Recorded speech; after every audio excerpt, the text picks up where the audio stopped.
as the Lord said in Ether, if you come unto me, I will show you your weakness. And I feel that. I feel that's more strongly than ever. I stay. I stay.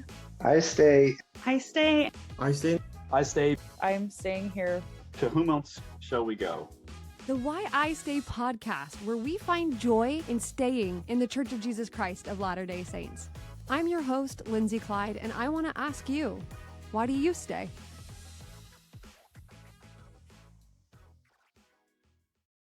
What does living with integrity mean?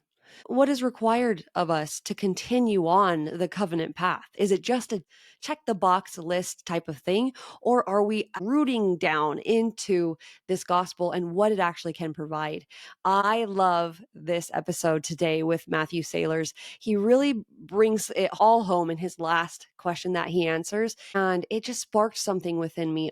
Before we go into the episode itself, I'd love to just invite you to share this episode with a friend who is making covenants. Do you have a friend who's living on a mission and is being ordained to the Melchizedek priesthood, or going through the temple for the first time, or maybe even a convert like Matthew and being baptized? Share this episode with somebody who it would mean the most to. Thank you so much. The way that this podcast grows is through your shares and your proclaiming the podcast for me. Thank you so much for all you're doing and being here every week. All right, guys, no more rambling. Matthew Saylors. Hello and welcome back to the Why I Stay podcast. Talk about why we choose to stay and explore the experiences of just our everyday members of the Church of Jesus Christ of Latter-day Saints. And I'm so glad you're here. And whether you are a lifetime member or a convert, a recent convert, or someone who's even just looking for a shred of hope about maybe coming back to the Church of Jesus Christ, welcome. I hope that you hear something that you need to hear today. And with us, we've got our special guest, as always, Matthew Saylors. Matthew, welcome to the podcast. Thank you so much, Lynzi. Glad to be here. We're glad to have you. Listeners, if you're new, welcome. This is how it's going to go down. We got rapid fire questions for Matthew, 3 exploratory questions to probe into his life experience in the gospel. And then the final question everybody gets: why do you stay in the Church of Jesus Christ of Latter-day Saints? So Matthew, are you ready for the rapid fires? I sure hope so. Nobody knows until we actually get started. So here we go. Matthew, how old are you? I am 29 and about, less than 1 month away from my 30th birthday. Woohoo, the big 3-0. Yes. Do you have any nicknames? My father likes to call me Tadpole. That's from my infancy, but yeah. That's pretty sweet. Or Warren, it's my middle name. So, but that's when it's serious. You're Warren. And so it's not a nickname; it's more of a name. There's no nick about it. Nope. Why do we call it nicknames anyway? I don't know. I have to look that up. What state do you live in? I reside in Texas, and that is my home state. Okay. What is your favorite food? Hard question, but I would say if I go to Mexican restaurants, which is fairly often, I always try the quesadilla first, because I do like quesadillas a lot, and that's kind of my benchmark to feel how good that restaurant is. Yeah, okay. And so are you putting anything in the quesadilla, or is it just straight up cheese quesadilla? So, whatever meats they have available, that's important. But that actually tells me the authenticity of the restaurant, because the last one I went to was very authentic, and I was able to put in traditional lengua, which is actually tongue, the cow tongue. Yeah, that's a traditional Mexican thing. So, wow, yeah. We'll have to get your top ranked Mexican food lists for Texas, and we can put them in the show notes. How about that? Sounds good. What is your current hobby? I love playing the guitar. I sing a little bit. I have music written that I will publish probably in the future at some point. But as a new dad, roughly, it's kind of hard. But yes, I do love music. As he says, as he massages his eyeballs from fatigue. Yeah. What is your most favorite calling you have ever held? Missionary. Yeah, I've loved different things about different callings, but just being a missionary is amazing. What is a controversial opinion that you hold? Like everybody loves Crocs, but you hate them. October's for Halloween, November's for Thanksgiving, and December's for Christmas. There And you go. I like to keep it that way. I literally yelled in Costco when in the end of July, we're in our Yep. shorts and our flip-flops, and there is like a big werewolf statue that they've put up for Halloween. And Hmm. I was like, can we just like get through summer yet? Like school has not even started and you're putting a werewolf in a werewolf named Ben in Costco. Yes. Like I'm not okay with this. So you could be controversial, especially in the Christmas zone. I know people Mm. feel strongly about that, but I'm Yeah. with you. I'm with you. What is your biggest dream? Mm.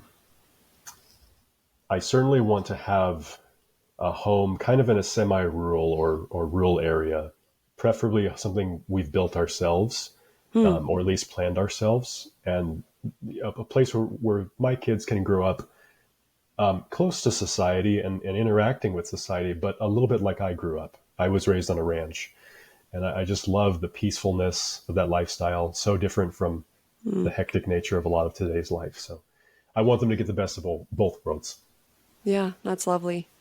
What is something about you that is the same now as it was when you were in high school? I'm probably, well, I know that I'm a little on the introverted side, and I know that I'm a little bit on the serious side. A lot of people have told me that. Um, so that seems to be a very consistent part of my personality. Trying to get better. What do you mean better? We need introverts. What are we talking about? We can't all be crazy extroverts. What would the world be like? There'd be no ranches, Kay. We need Exactly. you. Yeah, we need you. Awesome. Bonus question. You've got your biggest dream. You've built your home on a piece of property, Hmm. away from it all, but close enough to interact. And you get to name it. You get to give the ranch, your new home, a name. What is it? Wow. Sailor's Cove. We'll go with that Ooh, for right now. pulling some nautical themes and like what is it called? Bouncing off your last name. Perfect. Yes. Very clever. I love it. All right, Matthew, thank you so much for indulging us in those rapid fires. Let's get into your exploratory questions now. And the Sure. first one that we have for you today is we want to know what is a basic gospel principle you have gained a testimony of recently? That would be integrity. Hmm. And the reason I would say integrity. So this was added whenever Preach My Gospel was updated. I think last year. Yeah. The Yeah. attributes of Christ are in chapter 6, and I used the old Preach My Gospel on my mission, but the new one has added the attribute of integrity. And there was a general conference talk about that as well. I think 2 conferences ago. So I think what's really impacted me is the fact that a lot of what we do in the gospel, sometimes we get impatient and we look for quick fixes and instant gratification, and that is not how most of the things that really matter in our lives are going to work. Hmm. There's in psychology and in other fields, there's a law of accelerating returns where you have this learning curve that starts out really slow, and then slowly it picks up, and then it starts exponentially compounding on itself. And that can go in both directions. You can have that happen negatively. For Hmm. example, addictions, they're putting you on a high and you're loving it. And then almost imperceptibly, you have to start chasing it more and more and more. And it just gets worse and worse and worse over time and less rewarding. Whereas if you're learning like maybe an instrument, it's the other way around. It's Yes. hard for a long time. And then slowly you start to make progress. And then all of a sudden something clicks and you take off, right? And that's really how the gospel works in my experience. And so when I say integrity, it's important to me because when I've tried just living the doctrine of Christ or applying a perspective that comes from the plan of salvation in my day to day life, in real moments of stress, in real times of hardship, it's hard for me to see results. But over the long haul, I can absolutely tell that I am no longer doing things that I used to do that I regret. Hmm. And I'm doing more of the things that make me feel like I'm making progress. If that makes sense.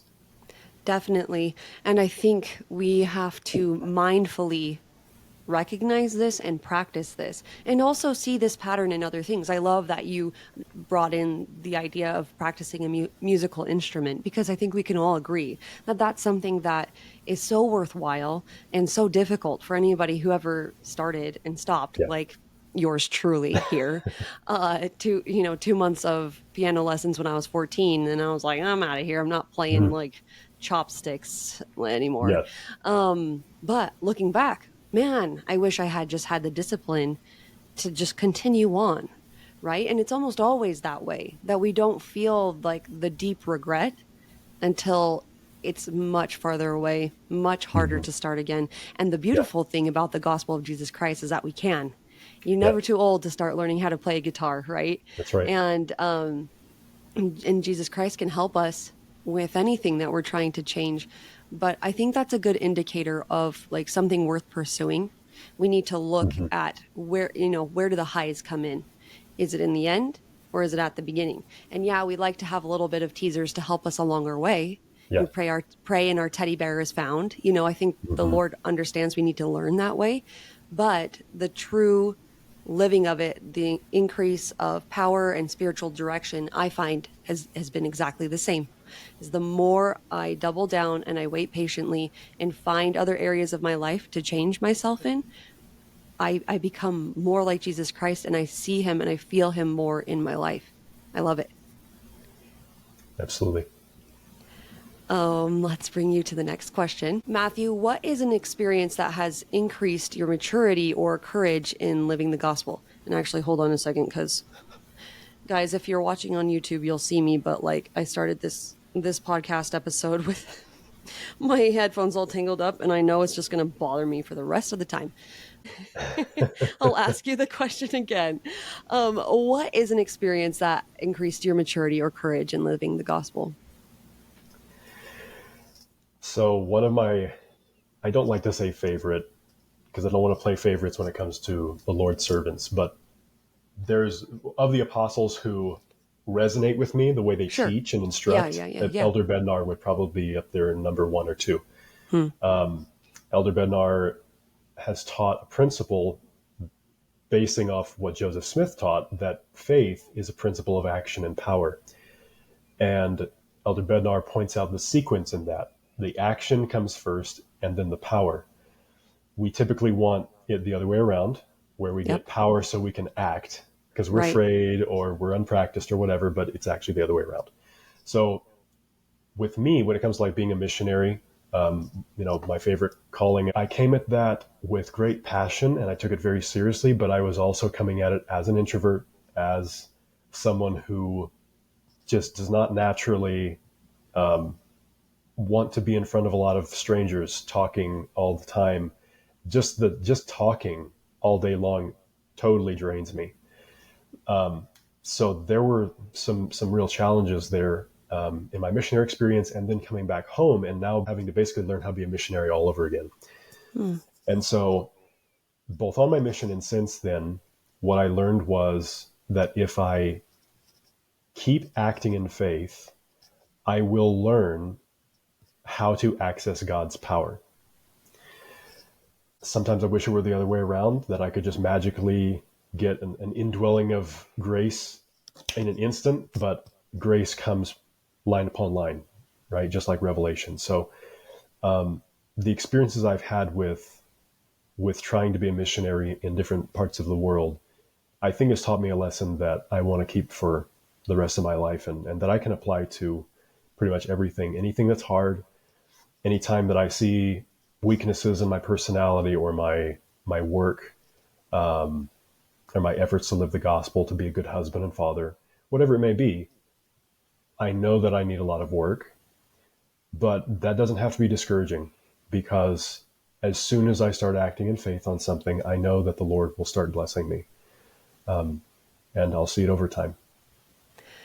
I was listening to another podcast. I think it was like LDS Creators podcast, and she had an author on there, and he said, if you give a little bit of your time to whatever thing you're trying to achieve every day, The Lord, hardly ever makes something out of nothing with us. Mhm. It's what do we have? Loaves and fishes wise. He could feed the multitudes and overflow it if you would just give him 2 fish and a couple loaves of bread, right? That small, and I think this goes really well with your first answer about integrity. Just Yeah, having the grit and the ability to uphold your end of the promise, or at least the willingness to try and right. have faith, that step by step, little by little, which, yes, Elder Bednar is such a masterful teacher of those principles. And it's something that we need, and it's something we shouldn't take for granted. It really can change our lives.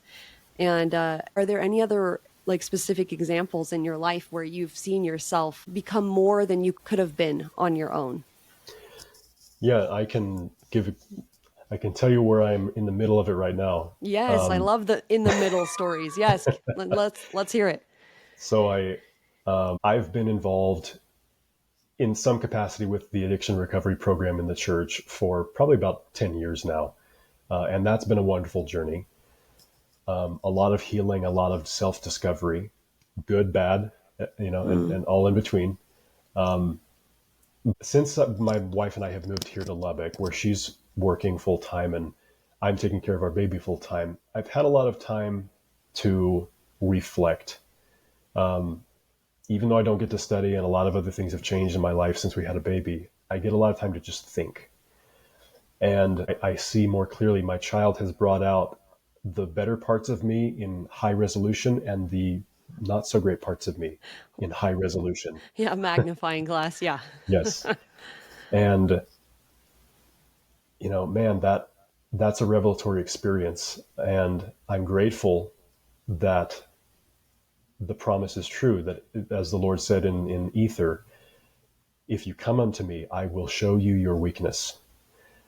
And I feel that. I feel that's more strongly than ever.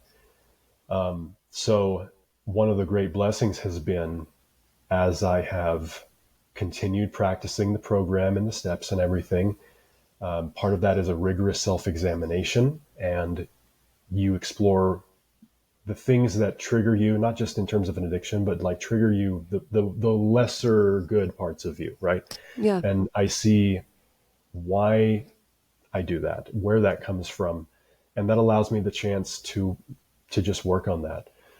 And I'm hopeful and I'm happy because I can see over the last year how I don't get angry as quickly as I used to. I don't get frustrated when my baby's crying and I don't understand why, or whatever. And that doesn't mean it's stopped completely. It means that I'm being able to see the progress. So that's an ongoing construction site in my soul right now, but I love that. I'm grateful for it. What a good what a good analogy. And you know, it can be painful when the Lord, when the Father shows us our weaknesses, but when you were saying that, I thought to myself, well, why would he invite us to show us our weaknesses? What's the purpose, right? It's not just to sit there and be like, you need to work on this, like look how bad you are. He Yeah, doesn't do that. It's so that we can change and improve and have a better quality of life. He does it because he loves us. And so leaning in to these circumstances, whether it's having a baby or a major life change or dealing with grief or death and or even addiction, it's an everything in mortality can be used as a magnifying glass to show us pieces of ourselves, more resilience and integrity than we thought was there, and also the other parts of ourselves that need to start to undergo that construction process, that restoration process, bringing us back to our pure state that we, innocent, but with more maturity and knowledge that we yeah. had from before. Yeah. And the spirit. This is another one of Elder Bednar's teachings. The Yeah. spirit will tell you how you're doing. Hmm. And in those times of self-examination, you need the spirit because you can easily get down on yourself, Yeah. All or the time. you can easily become self-deceptive. So both of those extremes, the spirit helps you ride right in between them. Yeah. Balance it out. And I think that's another good indicator of, is what I'm thinking about myself true? Yeah. How badly do we feel about ourselves, or how proudly do we feel about ourselves? And if we are honest with ourselves, that's humility. And that's when the Spirit can come in and tell us where we actually Yes. are at, and confirm that we're still loved right Right. exactly where we are. Always. Always. Yes. Beautiful. All right. So your third exploratory question is, when have you had to go on faith because a prompting didn't make sense? What did you learn? This was my favorite question, because all these questions are about growth, but this one is really special to me. I was married in October of 2021, so coming up on 3 years now. And up to that point, super brief context, I'm a convert to the church as an adult, baptized when I was 21 in 2015.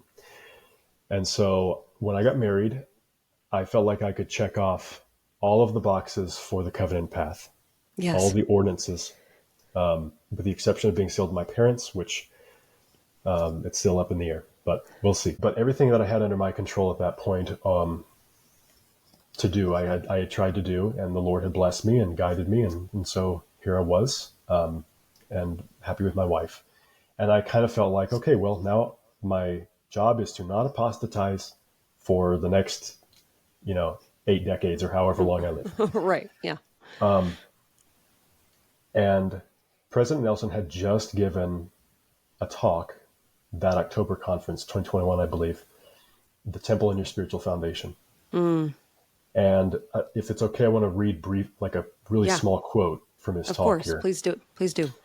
He said, the Lord wants you to have spiritual insights and awakenings you've never had before. To each of you who has made temple covenants, I plead with you to seek prayerfully and consistently to understand temple ordinances and covenants. Spiritual doors will open. You will learn how to part the veil between heaven and earth, how to ask for God's angels to attend you, and how better to receive direction from heaven. Your diligent efforts to do so will reinforce and strengthen your spiritual foundation. Close quote there. So I kind of looked at that and I was like, I don't think I really know how to do any of that. If I do, I don't recognize it. So that got me thinking for a little bit. And then when I started, my wife and I do like planning kind of for each year. We set some goals, and we do that right about December of each year for the following year. And I very distinctly got the impression, you need to go over all the covenants you've made, and you need to understand them better, and you need to improve at keeping them. And I turned to the Book of Mormon as kind of the catalyst for helping me understand what do I need to change and how. And so throughout 2022, that was my project. That was my construction site. Now that's still kind of ongoing to some extent, but I had experiences that year that were profound, spiritual experiences. We went to visited my old mission country. I felt prompted that we needed to make that kind of almost like a humanitarian aid trip, as well as a vacation and just meeting our old friends. There was a lot of guidance there. There were miracles involved in even getting there. It was amazing. And there were various spiritual experiences that occurred in conjunction with that and following that, some of which are the kind that I would put in a journal and probably not ever talk about. And it was so profound. That year was so transformative for me that I would often just reflect later, towards the end of 2022, thinking, why would the Lord bless me so abundantly? Like I just feel like it was such an outpouring and so many amazing things that we both saw, my wife and I. And ultimately I thought, well, the Lord's just a gracious God, and he loves me and he wants to bless me. And he sent the prophet to send that message to me. And he blessed me when I obeyed it. And I think all that's true. But there was also a period in January 2023 when After a temple session, my wife and I got a text message saying we were in Rexburg at the time, and our young married student ward, stake presidency, wanted to meet with us. Long story short, I had opportunities that year to serve in various capacities in our stake, and there were a lot of people that needed help with their testimonies, people that need to be strengthened.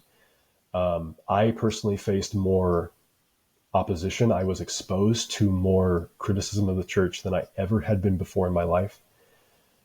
And that's saying something, because when I joined the church, I was previously Baptist and I was swimming in anti-church material. So this was a new level. And there was all these, these opportunities to serve and these oppositions that were coming. I realized the Lord had prepared me for that, not just so that I could stay strong, but so that I could help others. And so, yeah, that goes into my testimony of why President Nelson's a prophet. Yeah. And it also goes in my testimony that, I'm a nobody. I mean, we're all somebody to God, but in the church, I'm just a regular member, just like you. And if we regular members can get these outpourings of spiritual blessings, guidance, miracles, whatever it is we need, even if we don't understand why we're being guided in that way in that moment, I mean, anybody can. Yeah. And isn't that amazing? Isn't it so cool that we can get not necessarily the same type of experiences, but the same type of testimony and the same spiritual power that anyone in the scriptures has. It's available to us. And the temple is at the heart of that process. What an incredible testimony and story. And I feel my own life echoing yours as well. I've seen times of, kind of like prosperity and ease almost, and more of like a rest period where I'm being made ready, followed by intensity, where there's a lot thrown at me and I have a lot to carry and I'm growing in new, expansive ways that aren't always painless, Right. And just listening to you read President Nelson's quote gave me new perspective. Sometimes I just need to hear it in a new voice. Almost like you reading it to me was different from me hearing him read it, if that makes sense. Yeah. And it just came to me so powerfully now. And I know he's a prophet and I know those words were inspired. And maybe it's just that now I needed to hear that because there's something for me to learn. And President Nelson, I keep referring over here to my phone, but every time he gets up in conference now, he talks about the blessings of the temple. He talks about the dedication prayers that those blessings are for everyone throughout the whole church now. Like it's not just for them then. And what you just mentioned, and then this past just a weekend ago, at the time of this recording, was October 2024 conference. And again, he says the temple, there's more blessings. We can find Jesus Christ in the temple. He will manifest himself to us. And he promises, like, I want you to go and figure out what that means. And it's kind of just like, ooh, like I'm so excited about that. And I love your testimony of this way that he prepares you, and he showed you the way. He showed you that the prophet of God, listening to him could change your life and give you that strength that you needed. It's just beautiful. It's so amazing. I just get so jazzed about it. It's awesome. What a time to be alive. What a time to be alive. It's so true. It's so true. We have so much weight and darkness around us, and yet, he can make our burdens light. If we let him, and if we seek to find him. Briefly, yes, I just say, it's in conjunction with the experience I just related. The covenant path, I viewed it as a checklist in the beginning, to some degree. And what I've learned is that, yes, we should be looking forward to the next ordinance. And for those of us who have all the ordinances, from baptism to sealing to parents, it's easy to see that as saying, okay, I'm done. But it's not just another ordinance you're looking forward to. You're also looking forward to the sanctification that comes from keeping the covenants associated with those ordinances and the spiritual blessings that are tied with that sanctification. I think if we look at it that way, we're going to get rid of the checklist mentality, and we're going to start seeing that we're always on a journey and we're never done. as Joseph Smith said, it'll be a long time after the veil before we learn everything. So that makes life a little bit more exciting to me.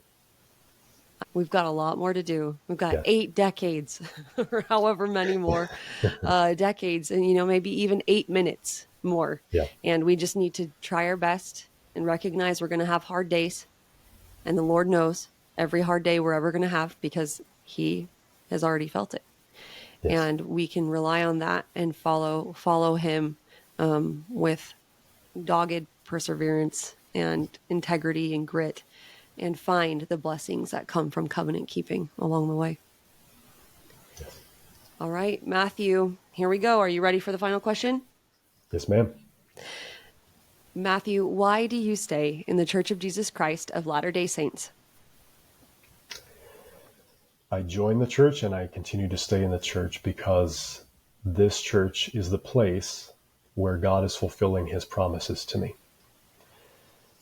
In 2009, when I did not want to live anymore, I was in the middle of a very serious depression.